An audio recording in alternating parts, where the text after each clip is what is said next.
Part 5. One and Only Ivan. One and Only Ivan.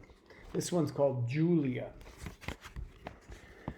Like the Spit Pebble children, remember the kids who were throwing rocks at them? Julia is a child, but that, after all, is not her fault.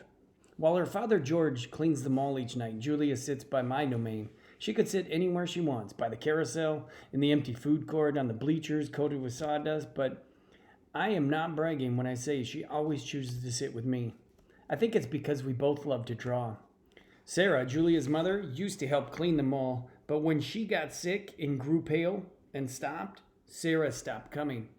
Every night Julia offers to help George, and every night he says firmly, "Homework, Julia. The floors will just get dirty again."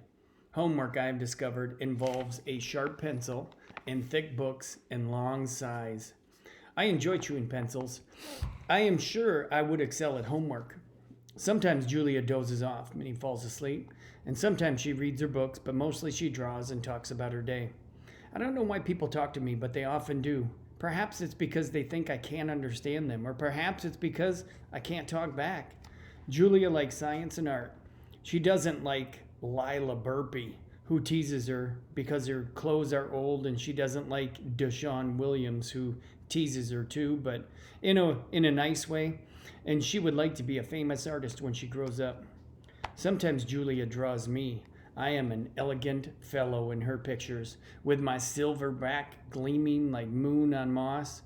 I never look angry, the way I do on the fading billboard on the highway. I always look a bit sad, though. Drawing Bob. I love Julia's pictures of Bob. She draws him flying across the page, a blur of feet and fur. She draws him motionless, peeking out from behind a trash can, or on the soft hill of my belly. Sometimes in her drawings, Julia gives Bob wings or a lion's mane. Once she gave him a tortoise shell. But the best thing that she ever gave him wasn't a drawing. Julia gave Bob his name. For a long time, no one knew what to call Bob. Now and then, a mall worker would try and approach him with a tidbit. "Here, doggy," they'd call, holding out a French fry. "Come on, Pooch," they'd say. "How about a little piece of sandwich?" But he would always vanish into the shadows before anyone could get too close. One afternoon, Julia decided to draw the little dog curled up in the corner of my domain. First, she watched him for a long time, chewing on her thumbnail. I could tell that she was looking at him the way an artist looks at the world when she's trying to understand it. Finally, she grabbed her pencil and set to work. When she was finished, she held up the page. There he was, the tiny, big-eared dog. He was smart and cunning, but his gaze was wistful. Under the picture were 3 bold, confident marks, circled in black. I was pretty certain it was a word, even though I couldn't read it. Julia's father peered over her shoulder. "That's him exactly," he said, nodding. He pointed to the circled marks. "I didn't realize his name was Bob," he said. "Me either," said Julia. She smiled. "I had to draw him first." So there is a picture of Bob and Julia. Bob will not let humans touch him. He says their scent, their smell, upsets his digestion. But every now and then I see him sitting at Julia's feet. Her fingers move gently just behind his right ear. Mac. Usually Mac leaves after the last show, so remember Mac owns the mall. But tonight, he's in his office working late. When he's done, he stops by my domain and stares at me for a long time while he drinks from a brown bottle. George joins him, broom in hand, and Mac says the things he always says. "How about the game last night?" And "Business has been slow, but it'll get better, you'll see. And don't forget to empty the trash." Mac glances over at the picture Julia is drawing. "What are you making?" he asks. "It's for my mom," Julia says. "It's a flying dog." She holds up her drawing, eyeing it critically. She likes airplanes and dogs. Mac murmurs, sounding unconvinced. He looks at George. "How's the wife doing anyway?" "About the same," George says. She has good days and bad days." "Yeah, don't we all?" Mac says. Mac starts to leave, then pauses. He reaches into his pocket and pulls out a crumpled green bill and presses it into George's hand. "Well, it's got to be money, huh?" "Here," Mac says with a shrug, "buy the kids some more crayons." Mac is already out the door before George can yell thanks. Not sleepy. Stella, I say after Julia and her father go home, I can't sleep. Of course you can, she says. You are the king of sleepers. Shh, Bob says from his perch on my belly. I'm dreaming about chili fries. I'm tired, I say, but I'm not sleepy. What are you tired of, Stella asks. I think for a while. It's hard to put into words. Gorillas are not complainers. We're dreamers, poets, philosophers, nap takers. I don't know exactly. I kick at my tire swing. I think I may be a little tired of my domain.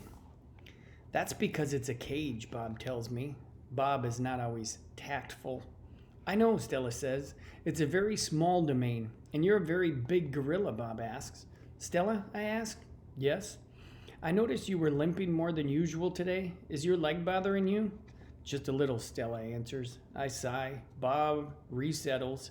His ears flick. He drools a bit, but I don't mind. I'm used to it. Try eating something, Stella says. That always makes you happy. I eat an old brown carrot. It doesn't help, but I don't tell Stella. She needs to sleep. You could try remembering a good day, Stella suggests. That's what I do when I can't sleep. Stella remembers every moment since she was born, every scent, every sunset, every slight, every victory. You know I can't remember much, I say.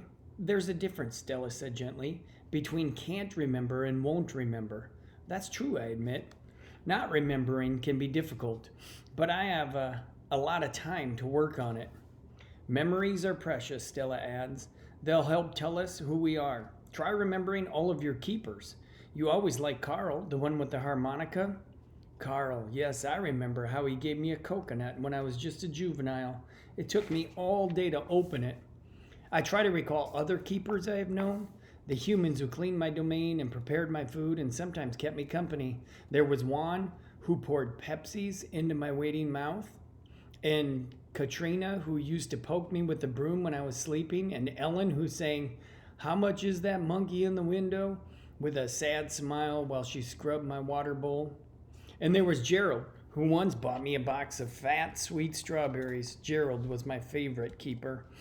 I haven't had a real keeper in a long time. Max says he doesn't have the money to pay for an ape babysitter. These days, George cleans my cage, and Mac is the one who feeds me. When I think about all the people who have taken care of me, mostly it's Mac I recall, day in and day out, year after year after year. Mac, who bought me and raised me and says I'm no longer cute. If a silverback could ever be cute, or as if a silverback could ever be cute. Moonlight falls on the frozen carousel, at the silent popcorn stand, on the stall of the leather belts that smell like long-gone cows. The heavy work of Stella's breathing sounds like the wind in the trees, and I'll wait for sleep to find me.